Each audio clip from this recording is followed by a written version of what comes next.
20ஆம் தேதி டிவிகே மாநாடு, மதுரை மாநாட்டில் வந்து என்னோட காரில் தான் வந்து பிளாக் போஸ்ட் விழுந்துச்சு. அது சம்மந்தமாக வந்து கட்சியிலேருந்து தலைமையிலேருந்து பேசியிருந்தாங்க. எங்களோட லோக்கல் மாவட்ட செயலாளர் என்கிட்ட உசிலம்பட்டி மாவட்ட செயலாளர் பேசியிருந்தாங்க. பேசி அதுக்குண்டான எல்லா வேலைகளும் நடந்துருச்சு. ஆனால் கார் வந்து எங்ககிட்ட வந்துருச்சு. தப்பான ஒரு செய்தியை பரப்பி வந்து மேலும் வந்து எனக்கு ஒரு பெரிய பிரச்சனையை ஏற்படுத்த பார்க்குறாங்க. டிவிகே அசிங்கப்படுத்தணுன்றதுக்காக நீங்கள் இதை யூஸ் பண்ண பார்க்காதீங்க. உங்களுக்கு என்ன தேவையோ அதை பாருங்கள். ஆனால் இது விஷயமா நிறைய நல்ல விஷயங்கள் நடந்திருக்கு. அது யாரும் உங்களுக்கு பேசலை.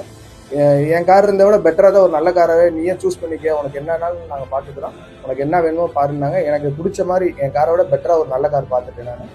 அதை அவங்க அன்றைக்கே எடுத்து அன்றைக்கே என் கண்ணு முன்னாடியே செட்டில் பண்ணாங்க. எல்லா வேலையும் முடிஞ்சு வண்டி வந்து ஆல்ட்ரேஷன் வேலையில் நின்றுட்டு இருக்கு. அது தலைவர் வரணும், அவர் கையால் வாங்கணும் எனக்கு ஒரு ஆசை. எல்லாரும் கேட்டாங்க தலைவர்கிட்ட வாங்க பேசுனேன். எல்லாருமே மேலிடத்துலேருந்து என்கிட்ட பேசியிருக்காங்க. ஆனால் அவர் கையால் வாங்கணுன்றதுக்காக தான் நான் வெயிட் பண்ணிட்டு இருக்கேன். இது விஷயமா தப்பான தகவலை யாரும் பரப்ப வேணாம்.